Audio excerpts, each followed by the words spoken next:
starts being quiet, they know we're going to do something. Okay, we'll go ahead and call the Los Osos Groundwater Basin Management Committee meeting to order.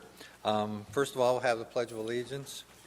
Bruce, could you please lead us? Will, with me, please. I pledge allegiance To the flag of the United States of America and to the republic for which it stands, one nation, under God, indivisible, with liberty and justice for all.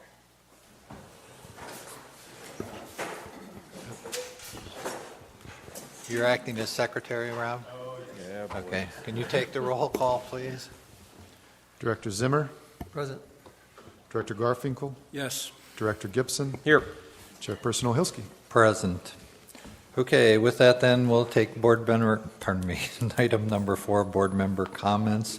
Any brief comments or project updates or any communication that you'd like to disclose? So we'll start with Mark.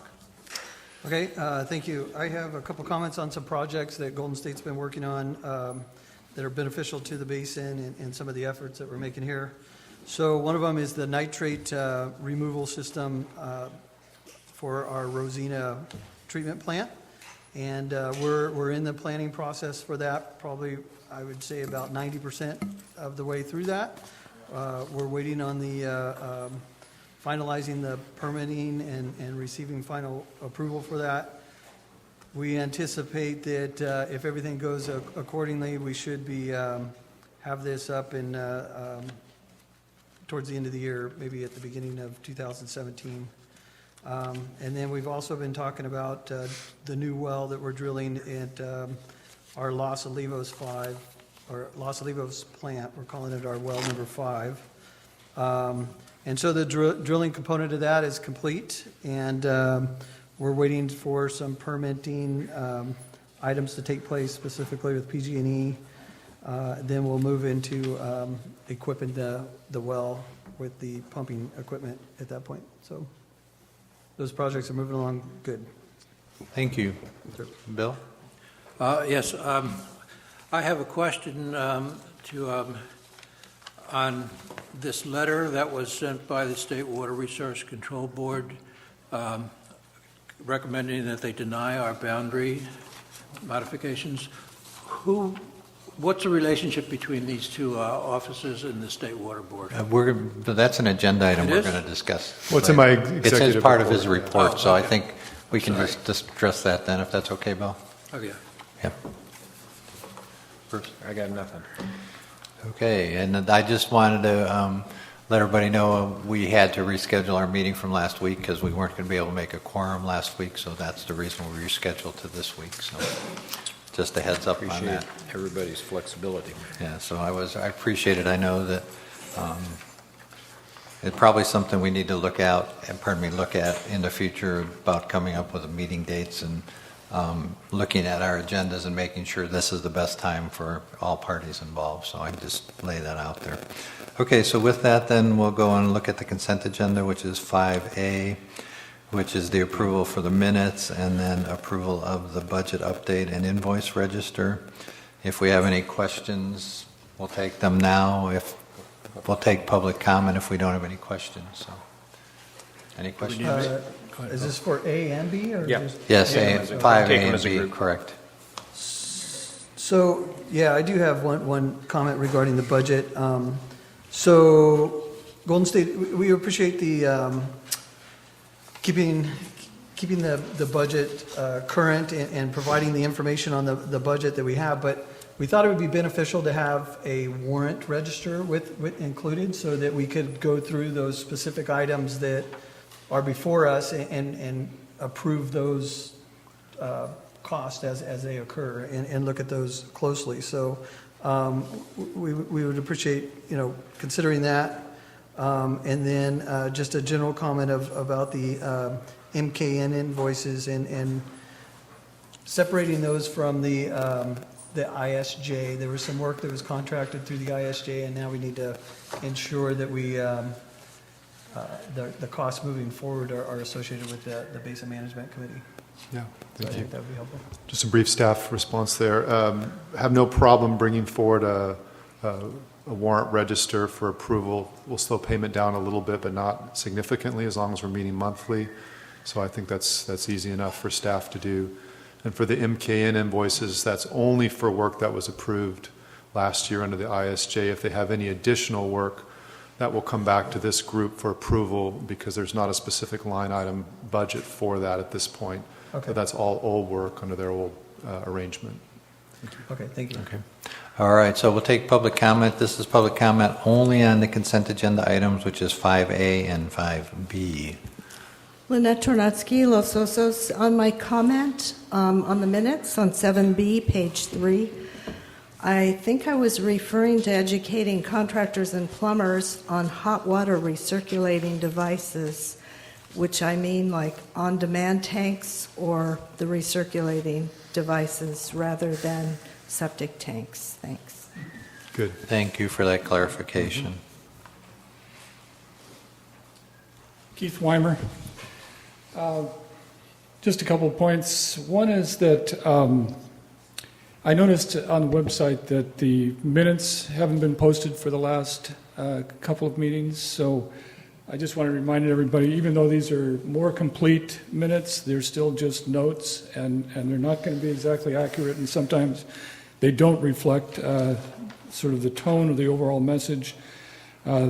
Right here, the county should request an amendment to the CDP for this purpose. This is one of the things that's put down for me, and yet I don't believe I've ever said that it should, unless I also said if they believe it is necessary, because I've never believed it's necessary. The other thing I'd mention is just that we have spent $50,000 for one consultant to do studies. We might consider a review of this one consultant, because it's good to get another view. If all the data and information is coming from one source, it makes it just less likely or more likely that there's going to be some bias built into it. Thank you. Thank you, Keith.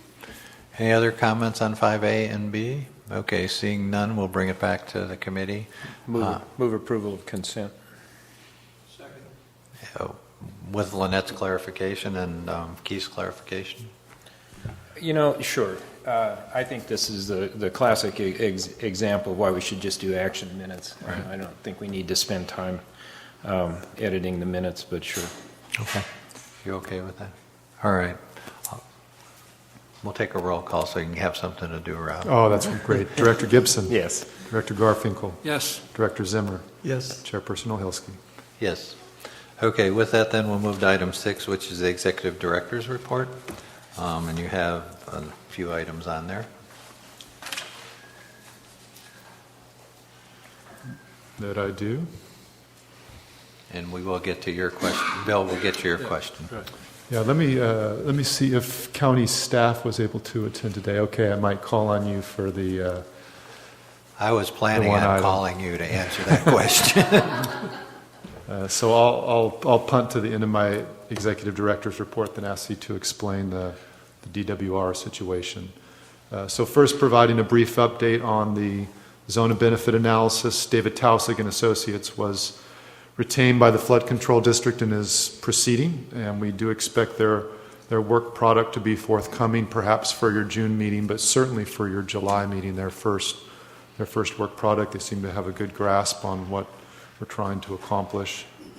We also did formally approve WSC's grant writing contract. I see Mr. Munns in the audience here, and so they'll be proceeding on their initial work product as well, which we can hopefully bring you back an update for your July BMC meeting.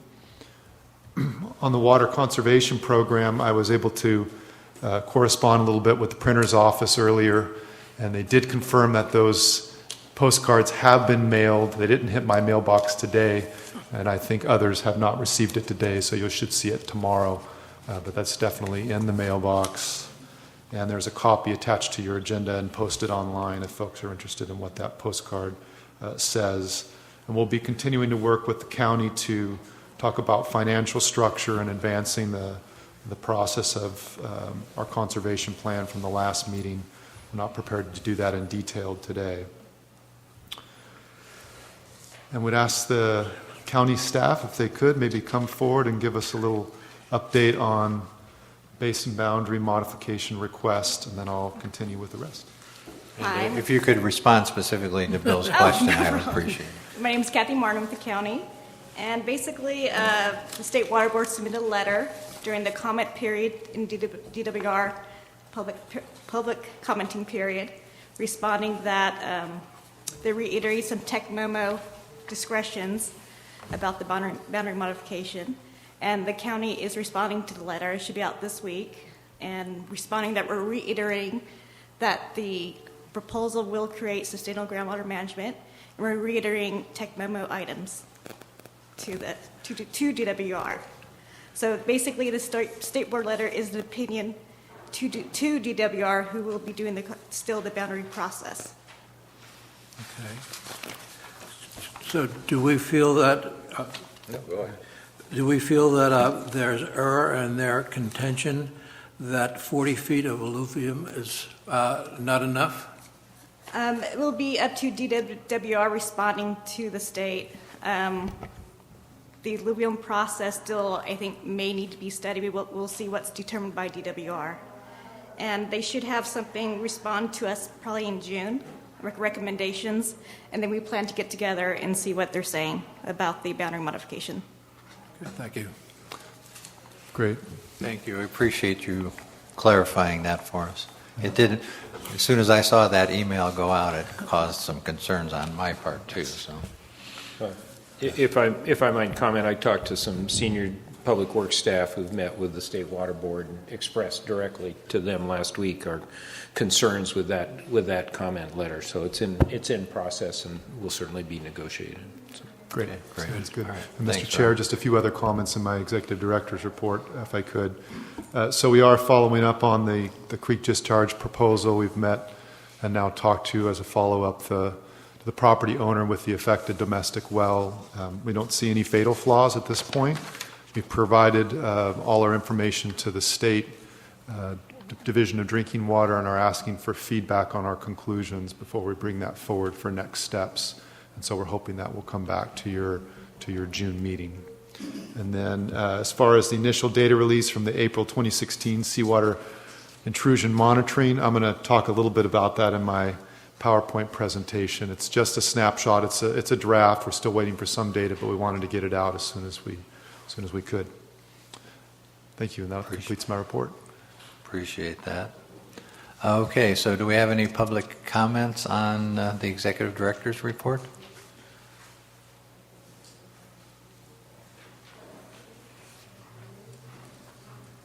Keith Weimer, member of the Los Osos Sustainability Group. Yes, I just wanted to comment on the conservation program, and I'm disappointed that it's not an agenda item this week, and wanted to remind you of the urgency and the fact that everybody's agreed that it is an urgent matter. I'd like to also point out that the Coastal Commission has confirmed that $5 million has to be spent by the county, and it doesn't require an amendment, and that because that's the case, and it can also be applied to outdoor water use, including repurposing, it's really hard to accept that there's still a delay to this process. It seems that the county is the one that's probably holding it up at this point, and I request the county once again to expedite the process so we can begin to use it for repurposing. There's still some confusion about what people have to do to actually close out their permit, and so people are still being encouraged to actually abandon their septic tanks, unfortunately. So that just needs to happen right now, and I would appreciate it if the county would not try to continue to negotiate, but would get this money out and in use productively. Thank you. Thank you. Any other comments on the executive director's report? Okay, we'll bring it back. I think we'll take a motion to receive and file. Second. Okay, all in favor? I have Mark has a comment here. Yeah, I have a couple comments on it.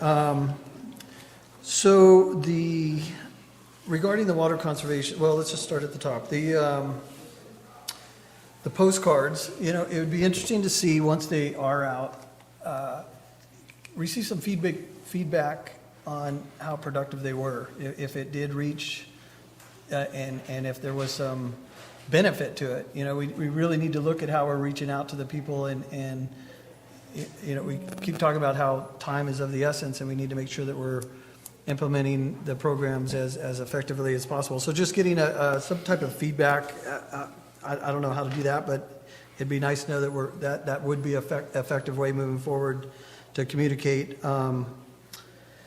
Then on the regarding the conservation and budgeting and the funding aspect of it, I think we do need to have clarity on the purveyor's roles, the county's roles. It keeps coming up, and somehow we need to bring that before the board and really define that and understand that, because I have some uncertainties myself of where those lie, and we're working through, Golden State's working through its budget process right now, and I need to know what lies ahead. So we need to bring that back to the board and really understand that and answer some of the questions in public comment. That is about my two comments. I think everything else was addressed in yours. Thank you. Yeah, and I think just to follow up on the second item you raised, that's something that Rob and I have been talking about. We do want to bring that back as soon as possible, but there is obviously a multitude of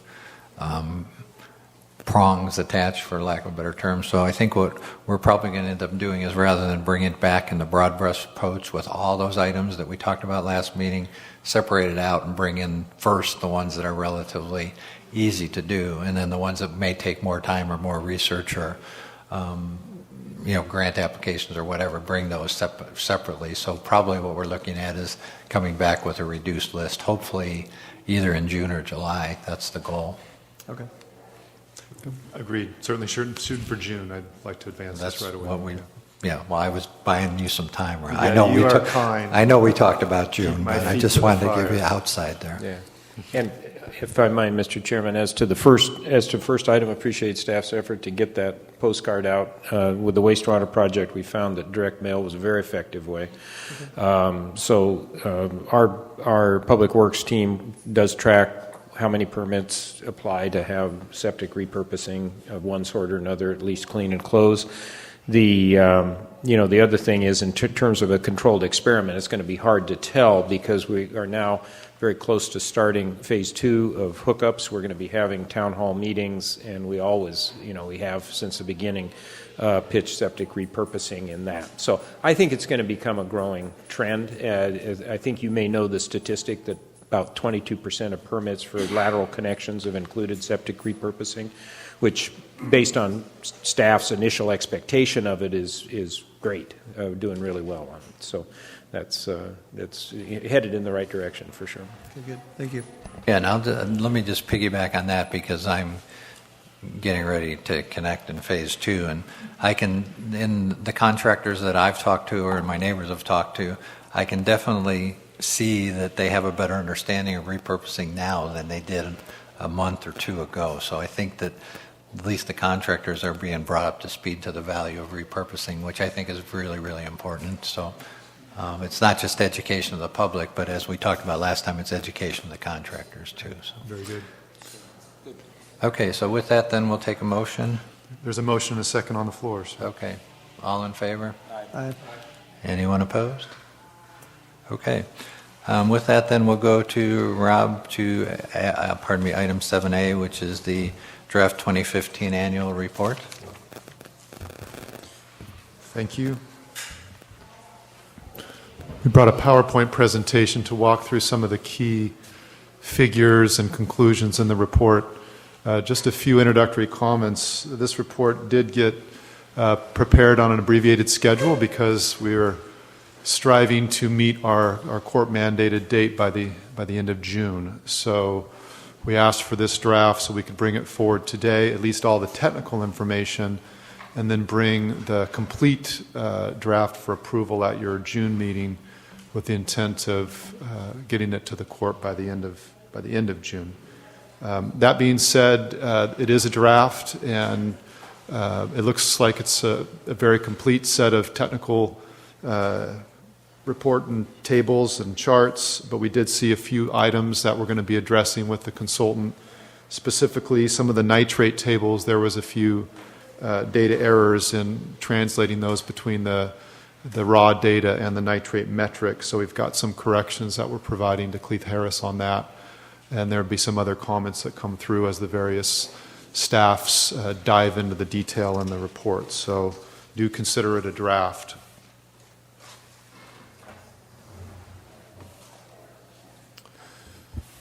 So in walking through some of the key conclusions in the report, it's important that we understand the upper aquifer and lower aquifer monitoring that's going on. Here you see a summary of the various monitoring wells. Some of them are for the purpose of monitoring water levels. Others are for water quality, but you can see the spatial variation there. It is a fairly complete monitoring set. In the lower aquifer, you can see that we've got, again, fairly extensive monitoring. We do have some data gaps, specifically the need for a well in Cuesta by the Sea, which we were not able to complete in 2005 because of a collapsed borehole, but we do intend to bring that forward in terms of funding when we go after community-wide funding to fill that gap and make sure we have a well in Cuesta by the Sea. But that's the lower aquifer monitoring well network. You've all seen this basin cross-section, but for those who may be in the audience who haven't, here you go. We do have a number of zones which we've designated by letter. Zones A and B we're calling perched zones that are in the Baywood area. They comprise a portion of Baywood. Those aren't for the productive zones for pumping, for groundwater production. And then we have Zone C, which we call our upper aquifer, and then a thick clay. And then we have our lower aquifer zones, zones D and E, and then bedrock below that. Over on the right, you see in a pale yellow the creek alluvium, which is a means of communicating with the lower aquifer, and that's one of the areas where the lower aquifer is recharged. And then on the far right hand of that cross section, you see the agricultural area, which does have access to the lower aquifer, but it's on the edge of it as that aquifer comes up to the surface. One thing that we've probably never talked about as a community is hexavalent chromium.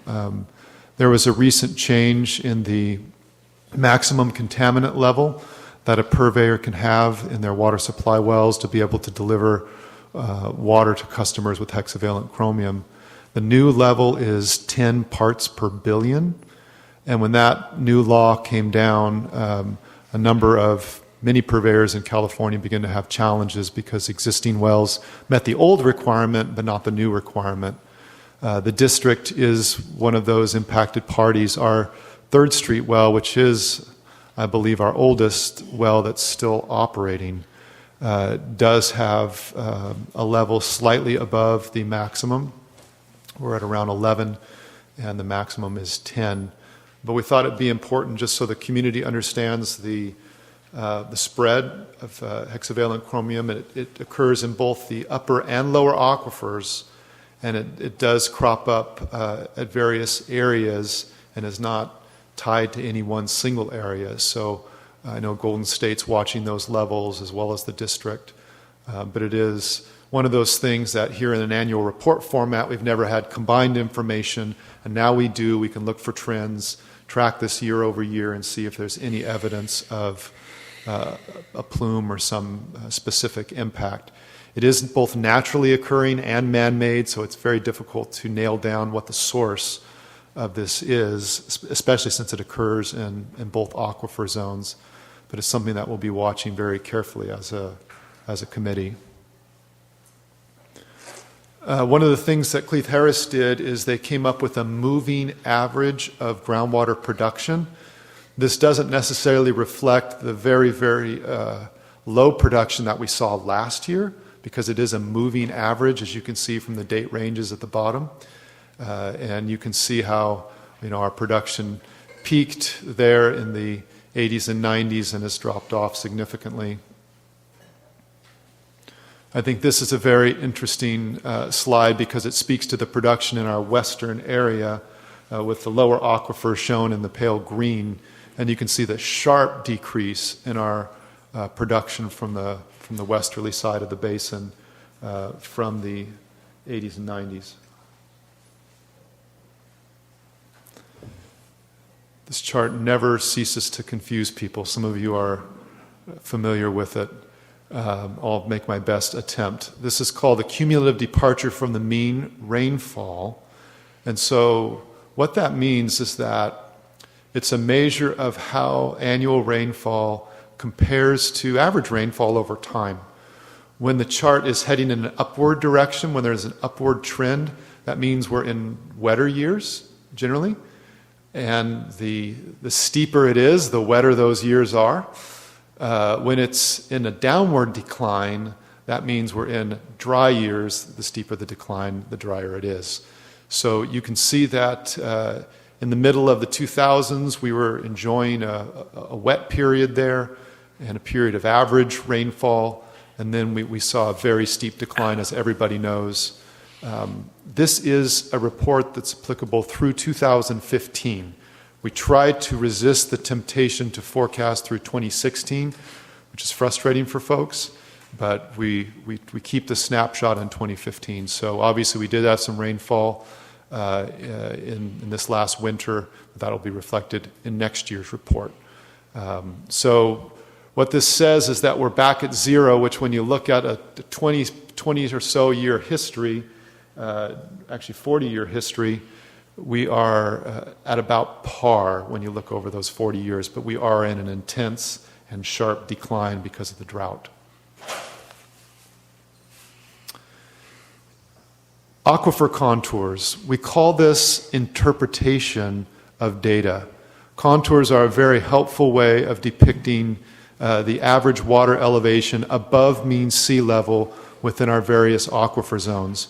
If you're not used to looking at these, don't let this throw you, but if you look at the numbers within those contours, this is for the perched zone that occurs primarily in Baywood. Again, we don't produce from this zone, but this reflects often the first water that you would hit if you were to drill a well.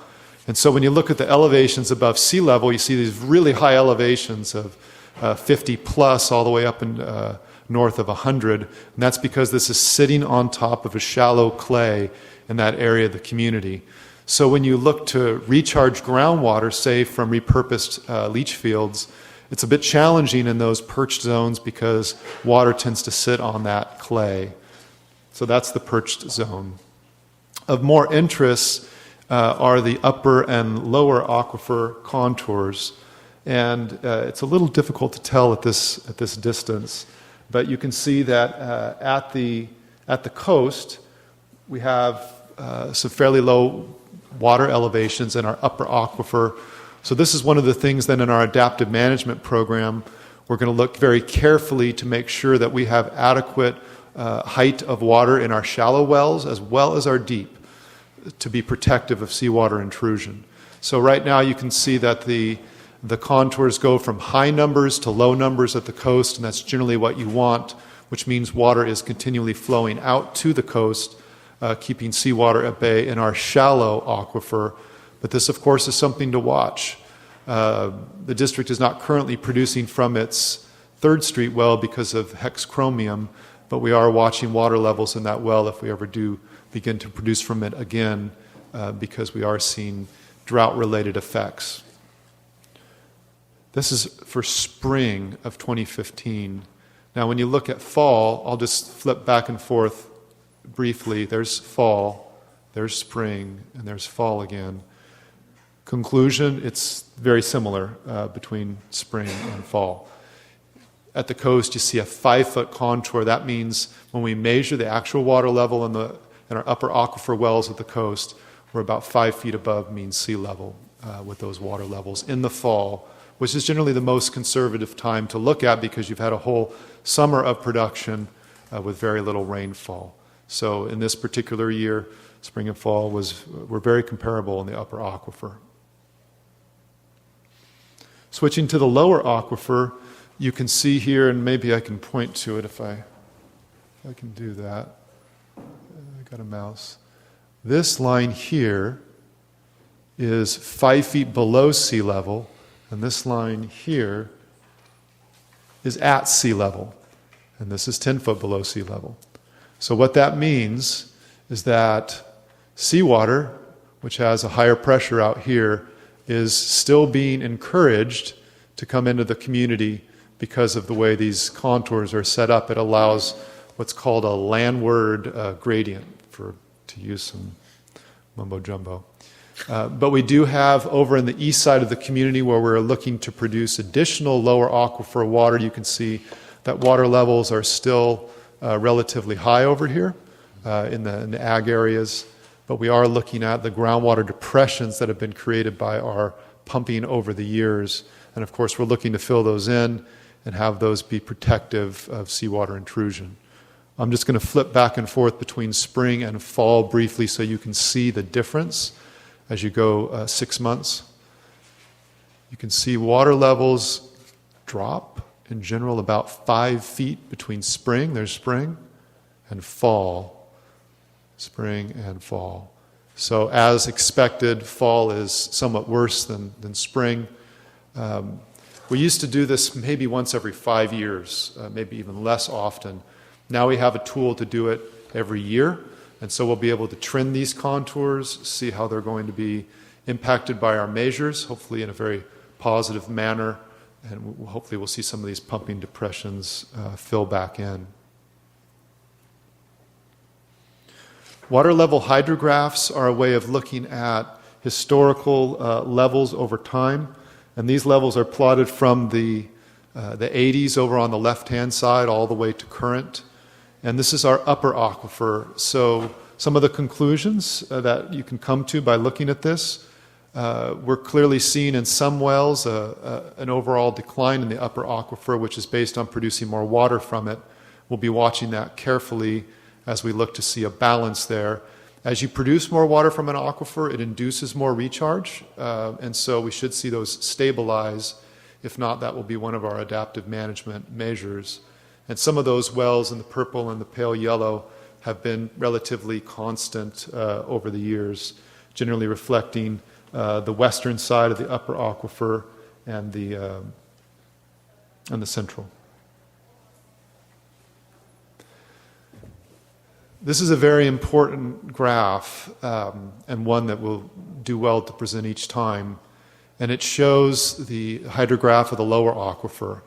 And those of you who have been looking at well levels for a long time in Los Osos will be cautiously optimistic because we show a very clear trend of water level recovery in our key lower aquifer wells. Based primarily on water conservation that's occurred in the community since 2010. So you look at 2010, you look at water levels, and you can see a clear trend of increasing levels, which is a good sign. It doesn't imply that we're out of the woods by any stretch, because when I show you the metrics of what we're trying to shoot for, you can see that this is just a good start that says that, yes, we are on the right path, but we still need to implement everything that we've talked about in the basin plan.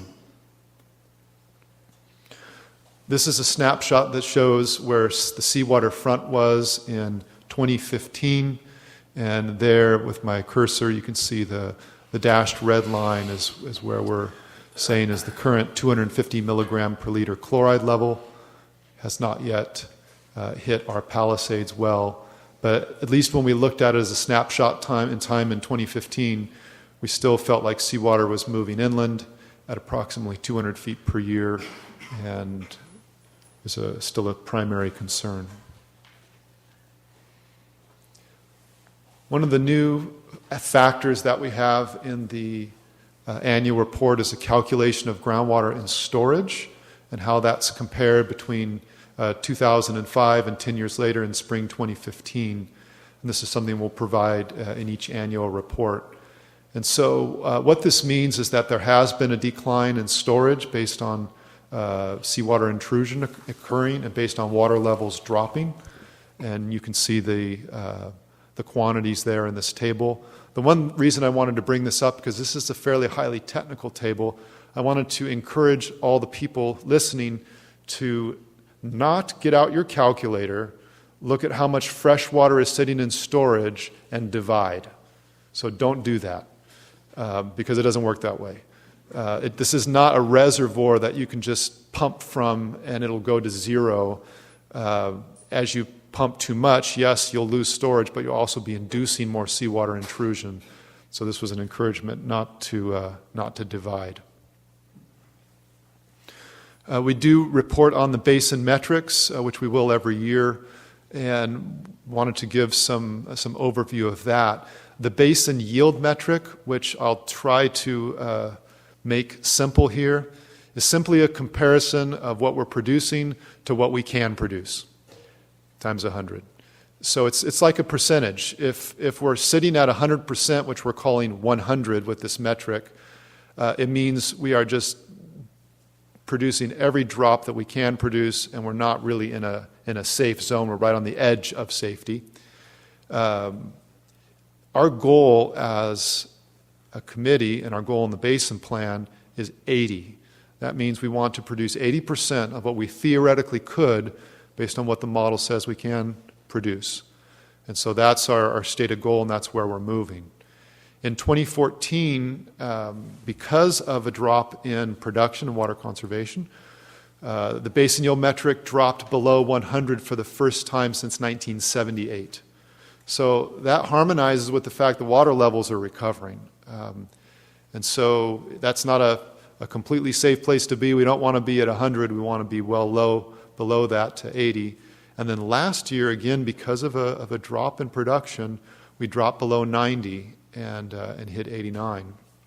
So if we can then implement some basin plan projects, implement continued water conservation, we do feel that hitting it from both directions, adequate supply, increased water efficiency, not so much compromise of lifestyle, but water efficiency, then when we meet in the middle, we'll be well below 80, and do expect to recover the basin. So this is where we were in 2015. This chart shows the two key physical measures of seawater intrusion potential and seawater intrusion itself. In the blue, you see a measurement of water levels over time. And of course, this doesn't include 2016 data. This is just through 2015 and reflects a long dry period. But what you can see is a clear trend in the blue line heading towards higher water levels. But so as not to produce complacency, the bar is up here. That's where we want to be for water levels, 8 feet above mean sea level on average throughout our metric wells. And so the trend is there, but the results are not yet there. And as we reach that, we do expect to see chlorides respond. We did have there in the red our chloride metric plotted, and where we would like to be is where that horizontal line is at 100 milligrams per liter, which we're up over 180 now. We did see last fall a little inflection in that chloride level as we had a slight drop. We were very careful to explain to people not to take that too far, but watch it carefully over the next number of monitoring cycles. But we project our chloride metric consistent with having water levels that are not yet protective, that chloride metric would continue to increase. I will talk about the April 2016 results here in a little bit, just so you can have some context of what's happened more recently. This nitrate metric does need to be adjusted based on that data table issue, so we'll bring that back next time. But suffice it to say that nitrate levels are above the maximum contaminant level in these wells that we're measuring. Remember, this is not a nitrate metric that is an average of all the nitrate values. There are some upper aquifer wells that are below the maximum contaminant level. We chose the wells that were the most sensitive to nitrate so that we could see a reversing trend based on the wastewater project doing its job. So there are some important next steps here in this process before I get to the 2016 data. The first is there's a Chapter 10 that's a placeholder, and over the next number of weeks and for our next meeting, staff's going to be working through a conceptual adaptive management program for the basin. We don't think we'll necessarily have all the metrics quantified and nailed down by next meeting. But what we'll do is put a framework in place to say, in July, August, we'll bring this information, in August, September, this, because we want to make sure there's adequate time for this committee to deliberate in public about what we're going to do if, say, we have upper aquifer water levels that are dropping, or we're not hitting our goals for lower aquifer results. All these critical items we want to spend time vetting here in public. So staff will bring back a framework for what you're going to see, even things like considering a discussion of development and those sorts of things. We want to hit those over the next number of months, and the framework will come back to you next meeting in Chapter 10. We also will want to provide an update on the status of the Basin Plan projects and programs, and we'll do that for each of the projects that are listed in the Basin Plan, as well as any new projects that are in the works. And so we'll be working as staff to include that in Chapter 10, and then ultimately adopt the annual report, hopefully at your next meeting, or we'll have to consider a special meeting, and then provide that to the court by the end of June. Okay, early results from the April 2016 seawater intrusion monitoring event. We did have one well which was a resample, so we couldn't fully calculate the chloride metric, but we had some interesting results. Of course, we had some of our lowest production in many decades, and we did see an aquifer response to that. We're not calling this a wholesale reversal of seawater intrusion. We're saying it's an aquifer response. It is encouraging. Two of the wells that are the most sensitive to the nitrate front include Rosina well, which we had a 10% drop in chlorides from 329 to 299, kind of back to 2014 level. That's why I'm encouraging not to make too much of this, because if you want to go back to 2010 levels, you got to get much lower. But we did see a little relaxation of chlorides. It's the central area did not show any notable changes. So our 8th Street and 10th Street wells as a district stayed pretty much where they are. Our Palisades well also showed a slight drop, again an aquifer response, which is encouraging, around that 10% range.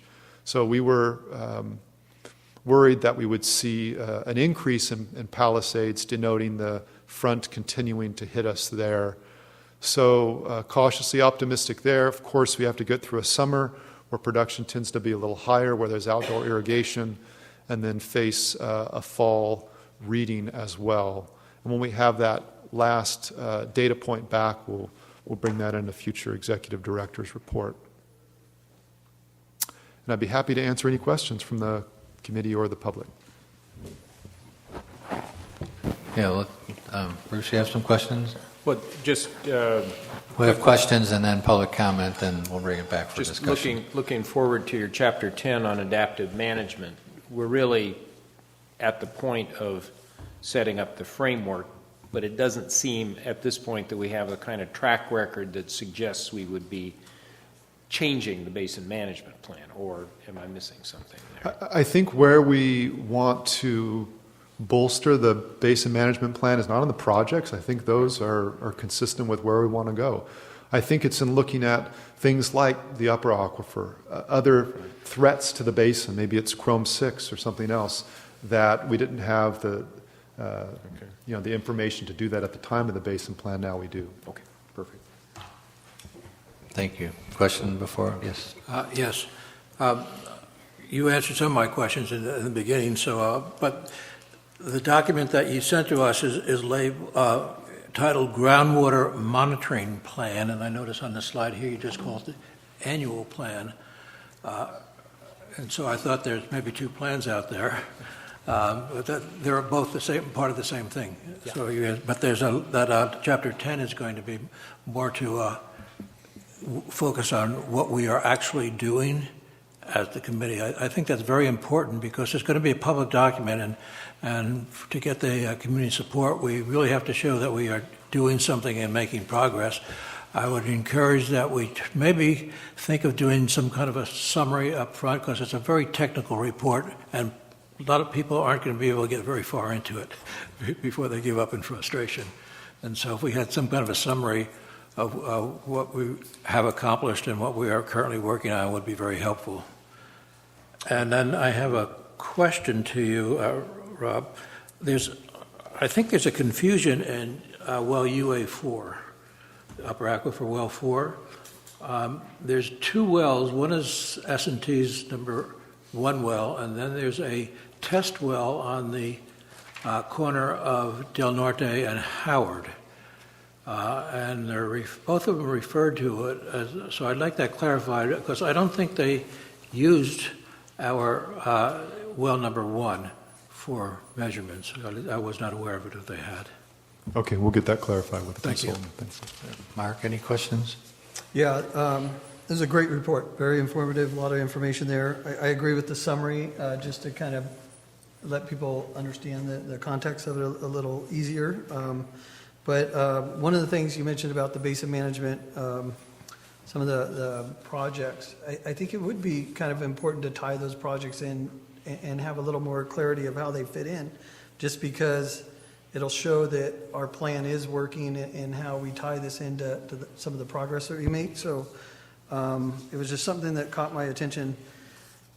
The basin boundary that we're using, this is the modified boundary, the proposed modified boundary, is that correct? Should be. Yeah, I didn't compare them carefully. Should be. Okay, so That's just what it one looked thing that like. caught my attention, one of the wells in the deep aquifer is outside of that bound. I don't know if that'll help or hinder if we're going through the review process of the, if you look at the, Yeah, LA 36. yeah. Yeah, like I that. noticed that too, yeah. So I just wanted to point that out. We will. Yeah, we'll point that out. And then the nitrates, I think you addressed that. You're going to be looking at that. And the citations, I know you list all the citations in the front, but if we're looking at specific data, it might be helpful to put that citation there so somebody could easily reference the where the data came from and go back to it. So I think some of the, it's all listed in the front, but as we're going through it, it's hard to go back and forth and find out where that's at. And I think that the rest of them you answered. You know, we do plan on providing a few more comments, probably in a written form from our technical group. So you could expect to see those. But overall, great job. Appreciate it. Okay, thank you. Any other questions? You have any other responses before we go to public comment? No, I've noted those. Okay, I think the executive summary was a very, very good I suggestion. think that'd be good. Okay, we'll go to public comment then on this item.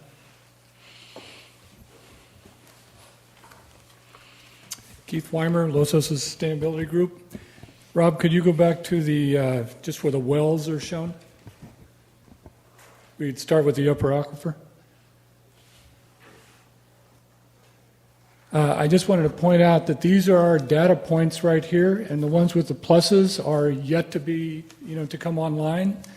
If we're talking about monitoring seawater intrusion in the upper aquifer, we just have 3 wells that are actually chloride wells, and just 1 well sitting out there, UA5, that's going to be a first-line well for seawater intrusion. So it looks to me like there's a real lack of wells to monitor seawater intrusion in the upper aquifer. I also wanted to point it out that those 2 pluses off to the right in the central area, or 3 pluses, again, those are recommended wells, but 14 and 15 are private wells as well as those others, and there's no access to private wells at this point. So I don't know where we're getting the contours on these things, to be honest. But let's go to the lower aquifer. I'll start off with the private well issue. From LA 23 through 30, and then also 32, so virtually all the wells over in this area are private wells, and there's no data on those from those wells right now, apparently. So no wonder there's a recommendation for going to the private well people and trying to get some data. But obviously, if you can't get that data, you're going to have mandatory monitoring, because otherwise you don't have the data that you need for that part of the aquifer.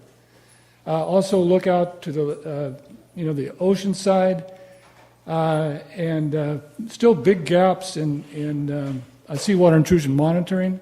There's no well water level blue dots over there near LA 12 and LA 11. And we have that one orange dot that's going to be, added. In fact, I thought the county was going to pay for that up front. But there still seems to be a lot of gaps there, and I know Gus Yates was saying that there needs to be more monitoring in there. So just wanted to point that out. There's some major gaps still, largely as a result of private wells, not having access to private wells. If we can go to the contour map just a minute. And lower aquifer, we had those deep depressions. So that's the spring, this is the fall. You have water levels here in the central area that are 15 feet below sea level, and we're shooting for, 8 feet above mean sea level? So, and then you have like a zero sea level, right at sea level, all the way out into the bay. And we're shooting for 8 feet above. So technically, that's, as Rob said, that's inviting seawater intrusion. And we have a lot of work to do to get that upper aquifer up there. And again, measuring those water levels and the chloride levels in that area is critical. So we need more monitoring wells along there. I also want to point out that moving wells inland, could allow that the groundwater levels to come up ocean, on the ocean side, and create that freshwater barrier. So that allows more pumping, theoretically, but you're still getting way below sea level on the inland areas, and that doesn't seem like to me to be a good policy. That there should be some objectives and some metrics, not only for seawater intrusion on the ocean side, but metrics for water levels and so on in the inland areas, so we're not completely depleting it down to dangerous levels. Let's see. Okay, Keith, your 3 minutes are up. What I would suggest is, I'll give you, you can finish up, but I would suggest you submit these comments in writing so that Rob has them and that we all have them, if you could.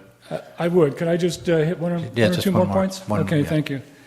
I wanted to point out something that I've noticed for a while, but I'll point this out in my notes, but there's a distortion in the way that the cross-section is presented. The upper aquifer is presented as almost half of the remaining freshwater basin, but actually it's presented as almost equal, the upper aquifer almost equal to the lower aquifer, but actually it's only 1/4. So there should be a revision in the way that's presented. And then I just wanted to hit one more thing, and that is that the seawater intrusion line now, and you showed it, it's just the lines where the seawater intrusion is. If we could look at that just a minute, I'll explain some. Those are the data points for measuring where that bulge is. And really, again, there are not very many data points there. And also it's being measured differently now. Instead of where the toe is, in 2015 it was changed. So I'm not sure why that was, but it doesn't show the full extent of where that seawater intrusion is. And I'm wondering why that was changed and whether it's not a good idea to show where the toe is, because that also has an influence. There could be some upconing through wells. So that would be worthwhile, it seems to me. All right, thank you, Keith. And again, the committee would appreciate if you get the technical comments in writing, please. Lou Tornatsky, Los Osos. Rob, I have a couple questions, and what the presentation has been focused on, as I understand it. Here's a whole bunch of outcome or dependent variables, which are of great interest and well presented. And then if one wants to sort of change a system, you start inserting things. And it strikes me that the biggest thing we've inserted in the last year is we're using less water. The other thing, we're in the process of a big independent variable, if you will, is now we're getting hooked up to the sewer system over the next year or a little bit beyond that. Then there's a whole program of things we could do in the future if we get the money and we make careful choices. I guess I'm trying to figure out how you're going to sort this all out. Hopefully they're going to have wonderful, positive outcomes, and how you're going to sort it out in ways that make methodological or statistical credence. You may not be able to. Thank you. And, okay, yeah, Richard? Rob, can you put up the nitrate? That one, yeah. Could you explain the rise this last year in conjunction with the increased rainfall from last year, the effects of flushing? We've talked about that before. And there has been some progress, but there's also been a proportionally in a greater proportional increase in water conservation over the last 5 years than a normal community, due to the drought, due to the water conservation program, due to the wastewater project, those things. Could you touch on the impact of, say, another 7-inch rain year this upcoming year? Because there are some reports out there, and I know meteorologists are all over the place, but they're saying this next year might be a La Nina, and we may, be way below what we were this year and back to the averages for the last 3 years. But that is startling, the increase. And if you could tie those, I think you know where I'm coming from. Okay, thank you. Thank you, Richard. Any other, yes, Jeff? Thank you, Mr. Chairman, committee members. My name is Jeff Edwards, and I won't need any slides for my comments, Rob. On balance, I'm encouraged by the report and the results. It appears our basin is responding favorably to the conservation that's been implemented in the community. Unfortunately, this conservation has bought us some time, but not very much. So I think time is still our enemy, and it's still something we need to keep at the forefront of our discussion. You heard that our current demand, including agriculture, is about 2,170 acre-feet per year. And our safe yield, our estimated safe yield, is 2,450 acre-feet per year. So at a basin yield metric of 89, we're moving in the right direction. My concern is that we look at the basin plan, and the maximum yield provided for in the basin plan is about 3,500 acre-feet. This seems to be substantially more than this community will ever need. By my calculations, including additional water conservation and some additional development, we may never need more than what we're using right now at about, let's call it 2,200 acre-feet. So my main message is let's recalibrate our implementation funding for the basin plan. I don't think we're going to be anywhere near $30 or $40 million to implement this plan. We don't need 3,500 acre-feet of water.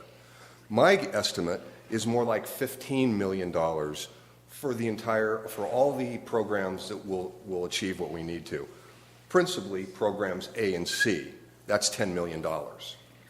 If we add the creek discharge project to that, $3-4 million, we're starting to get up to the $15 million that I'm quoting. So I think we need to scale the solution to the problem. We are not the Paso Robles groundwater basin. Their safe yield's 100,000 acre-feet a year. We're 2.5% of that. So my challenge to this group is that, given that time is our enemy, I challenge this group to get a new well online in the central zone within the next 18 months. That's my challenge to you. If we can do that one well, in combination with additional water conservation and perhaps the creek discharge, I think we've been able to sort this problem out. Thank you. Thank you. Any other public comment? Okay, seeing none, we'll close public comment and bring it back. Rob, if you could answer the questions, and then we'll have discussion. Sure, thank you very much. One thing for Keith's comments, he was talking about the private wells. We do have a county-wide well monitoring program that does include many private wells with a careful confidentiality agreement that the county negotiates with each and every property owner, and there's trust that's been built up over time. So we do get water levels from many private wells. To get water quality from those, to equip them with transducers is more challenging. But we do get water levels from many of them. If it's marked with a plus and we don't have it today, that's something that we'd need to understand and pursue. Keith also mentioned the benefits of potentially showing in some fashion the location of the toe. We used to do that in cross-section. I'll think about that because I think that does have some merit. So you can understand that the shallower you are, the less seawater intrusion you tend to have. So in the deeper zones, it tends to come in farther. So I think that's worth considering. Lou talked about independent and dependent variables. I think our current approach is to use a simplified set of metrics and trend lines, not wanting to put equations on those dependent and independent variables for fear that our equations will be forever second-guessed, but to simply show that we are moving with the appropriate trend and to make the targets very clear for each trend line, I think is what we're trying to do to understand the effects of the independent variables. Richard mentioned this slide. I wish it was something more interesting to talk about. I think it was a transposition in the table. This is one of the things that we're getting back to the consultant. We believe the actual value is closer to 20. We'll have that corrected slide next time, but we did notice that there seemed to be an issue with the way the metric was calculated. We would expect discharges of nitrate to be more concentrated because of water conservation, but you'd have the same mass, the same number of pounds of nitrate, because that's a constant through our biological processes. And then Jeff talked about funding levels, but I think that was more a comment than a question. So concludes my response. Okay, so if I understand this, we're just looking for some direction to staff. We've given you some already. You've got some good comments from the public. So, Mark, why don't we start with you if you have any other further direction you'd like to give?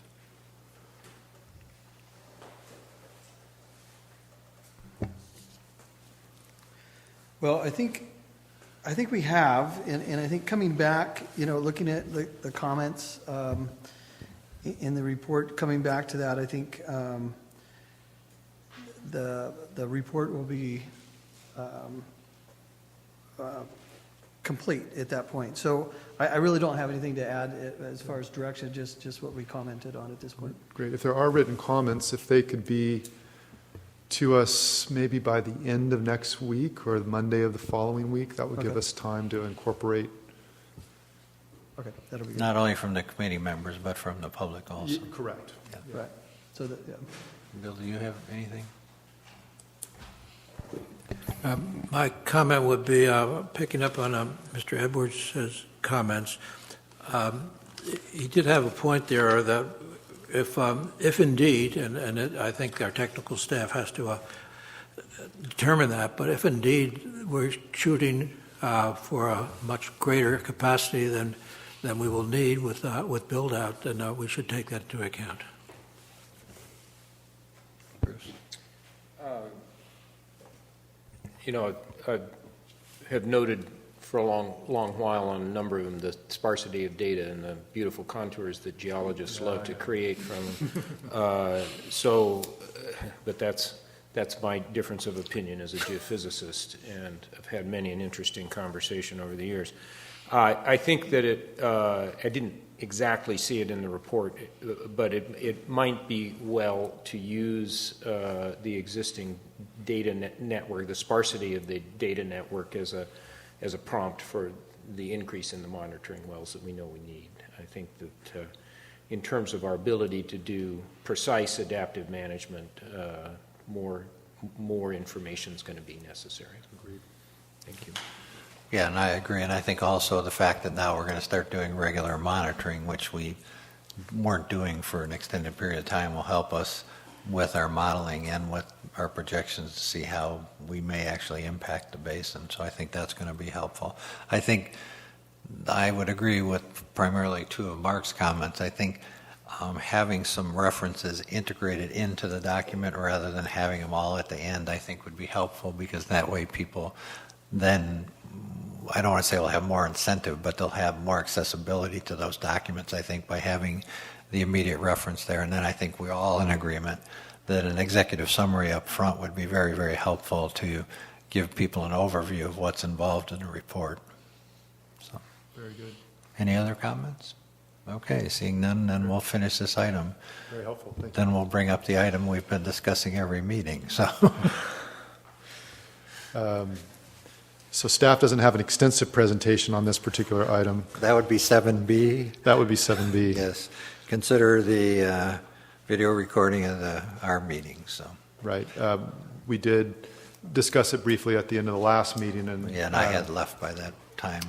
you had. So we wanted to bring it back as a specifically agendized item. As has been said in previous discussions, it does appear that our budget will have some leftover in the area of facility rental that would cover the additional cost of video services, and then staff would be happy to implement whatever the committee jointly comes up with.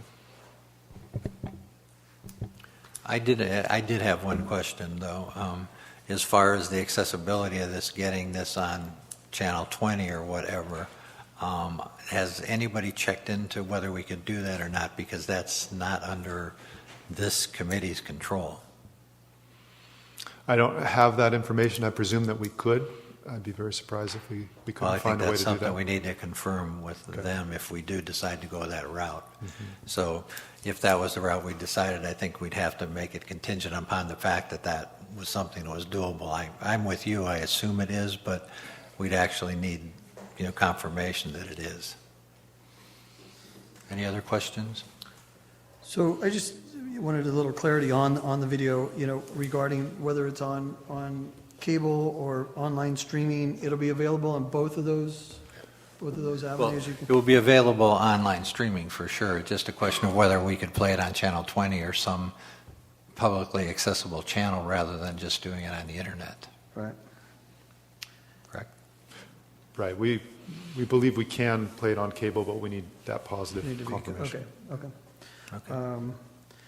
So yeah, the videotaping, as long as it'll increase the community's availability to what's happening in the committee here and what the efforts we're making, I think Golden State would support that. So, well, we got to take public comment here, Bill, unless you have a question. That's no question. Yeah. Okay, so let's take public comment on this item. I think we could maybe make this a little brief because I know we've heard it from multiple times. So if you just want to get up and say you're repeating your comments from the previous meetings, that would be helpful. Or not comment, right? I'm repeating my comments. I'm in favor of it. I think it's going to help get this thing funded because I think actually some pretty positive things happen in here. So, thank you. Thank you. I'd like to see changes, though, and I'm going to bring those up in open comment.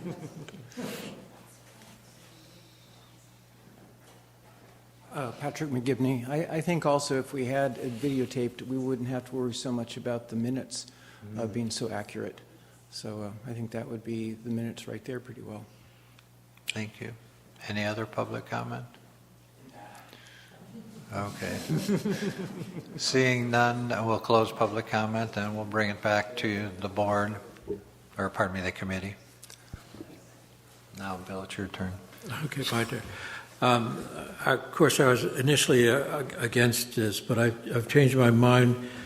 I really think we should do. There's two reasons. One, of course, is what we are really trying to sell the public in advance of any 218 votes, and so it's important that they have our side of all stories.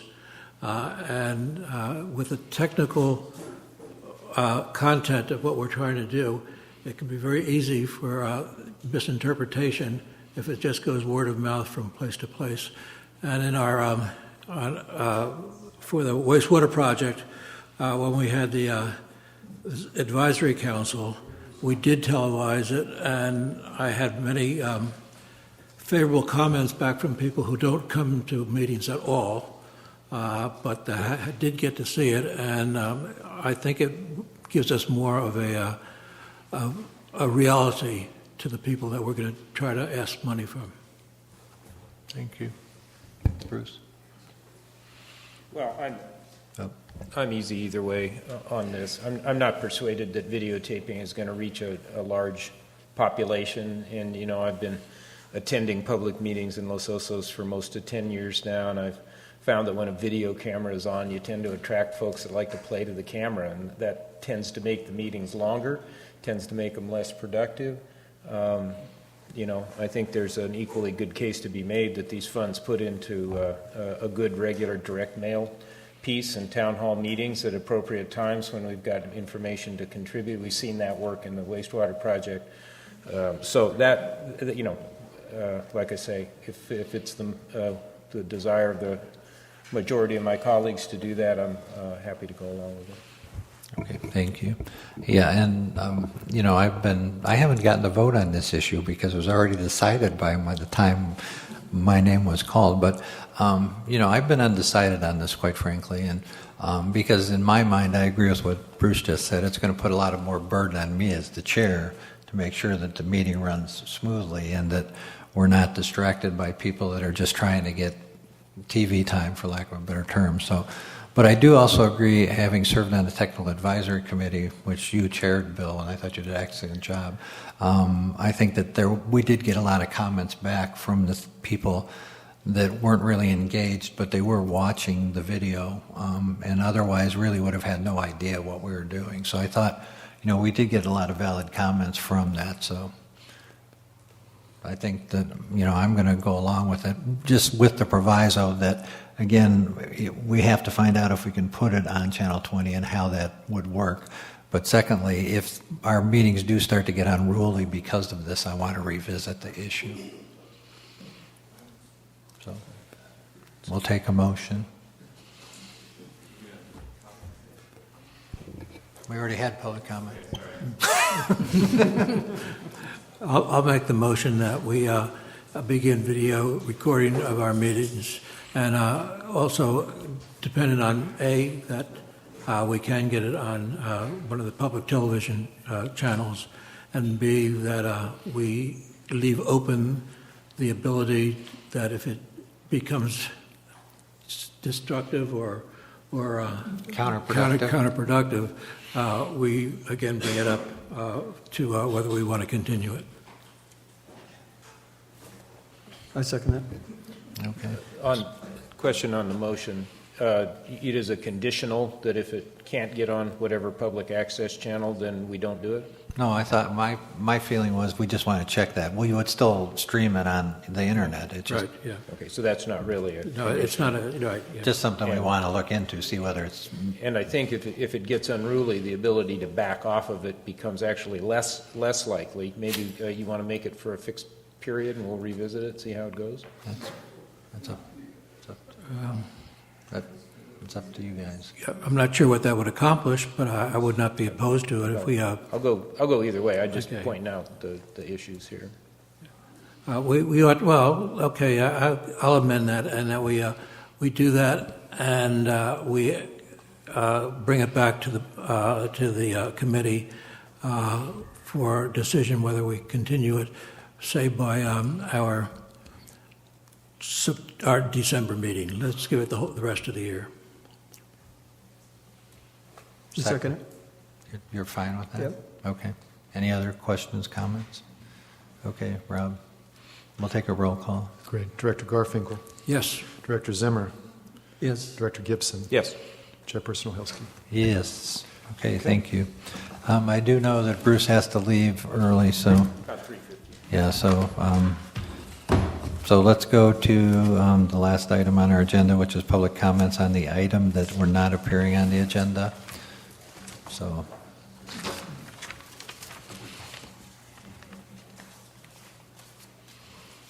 My name is Keith Weimer. Could I just, Keith, before I start your Yes, time sure. here, if we could, if you have extended comments or detailed comments or technical comments, getting those in writing always helps for the committee and for Rob. And we do have a 3-minute time frame here, so I'll start it now. Okay. Sustainability group, and I'm the chair of the local Sierra Club chapter of the Water Committee. And I have not been able to, or we haven't been able to finalize our position paper on what we will support yet, but I'm going to give you just a very general overview of what you're likely to see. And it does tie in with some of the comments earlier and the comments that were focused on summarizing what the basin plan will do and more or less focusing on action steps. For one, we'd like to see a clear definition of basin sustainability, the conditions that must exist for the public to be sure the basin is sustainable for the existing population. And second, a clear objective, specific measurable objective to achieve that sustainable condition, and sub-objectives and milestones that would get us there. For instance, currently there's a sustainable yield that allows further seawater intrusion. There are entitlement pools that allow you to exceed that sustainable yield. And then there's a recommended 20% below sustainable yield. Really, the plan's going in 3 different directions there. So in your response to the Sierra Club, you state that your objective is to reverse seawater intrusion using the yield metric of 80. We'd like to see that just made the objective and have one clear objective and then go for that. I think you'll need to be sure also that the public is able to trust the decision-making process, including modeling, metrics, and reports. And for that to happen, they must be understandable, focused on objectives. They must be transparent about assumptions and uncertainties. In every report, there should be an analysis of uncertainties. The base plan makes it clear that accurate production data is a bottom line for protection of the basin. There may be some success with voluntary reporting by private well owners, but there should be a timeline on how long that process is going to be put into effect before there's mandatory reporting. And it will also likely require some other mandatory measures like conservation, recycled water use, and so on.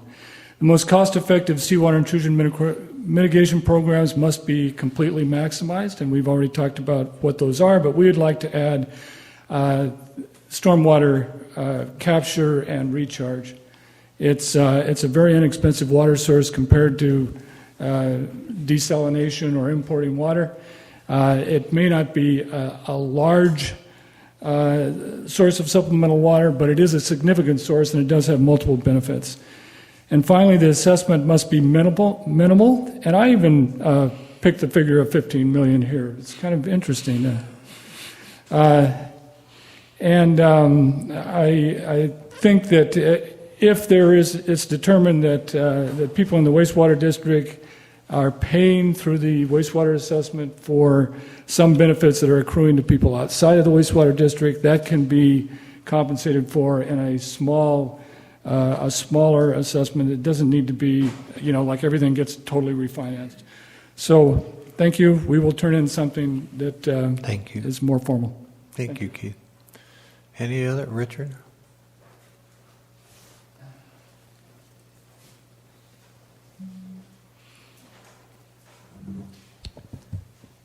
I really have a problem understanding why the county has to always control the message or influence the message when it comes to this community. Don't need detailed minutes. Mr. Gibson has fought from the beginning on videotaping these meetings. And now I can go either way, I'm amenable. That's not even close to what happened in the background of trying to stop these meetings from being telecast. Why do you not want this community, who's paying an exorbitant amount of money for a wastewater project and for projects to save the basin on the water side, to have every bit of information possible? PowerPoint at the last meeting should have been on Channel 20. This one should be on Channel 20. You're going to ask these people for another vote? There's people in this community that have heard just in the background about what's going on, and there's going to be a two. They don't even care what it's for. The flat-out statements that are coming from people on the streets in this community, not voting for another tax for Los Osos, not doing it. You got an uphill climb. And the threat of Sigma and all that, if that's the way you're going to go, you're going to get defeated. You have to bring this community into the process. I'm so tired of the county trying to control the message all the time. Just let it play out and let the community make their decision. Give them every opportunity to get the facts, get the presentations. Mr. Gibson yesterday at the Board of Supervisors meeting told Mr. Meacham that we're well on our way to developing the 218 process and get a vote passed. Where's that been on the agenda? When are we going to get an update on how that process is proceeding?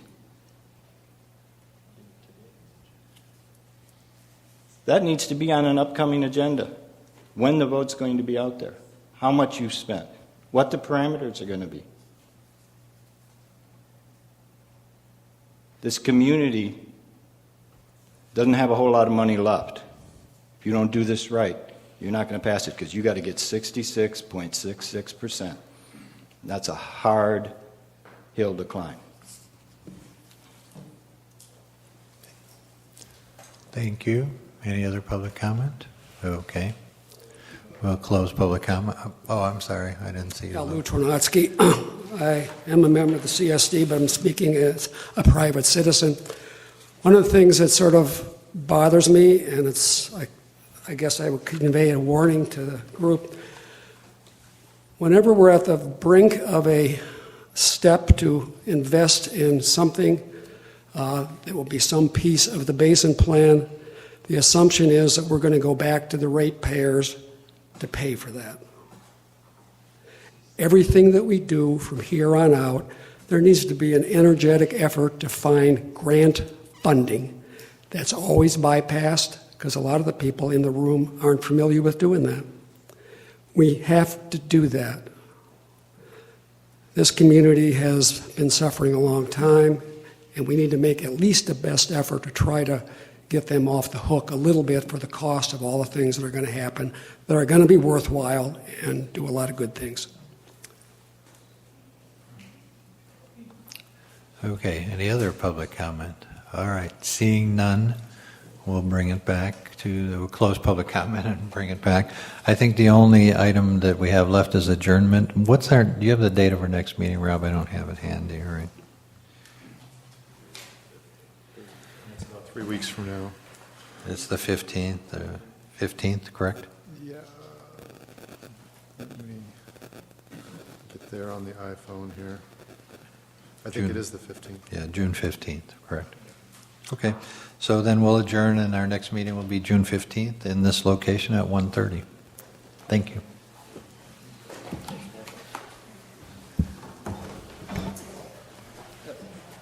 I got it.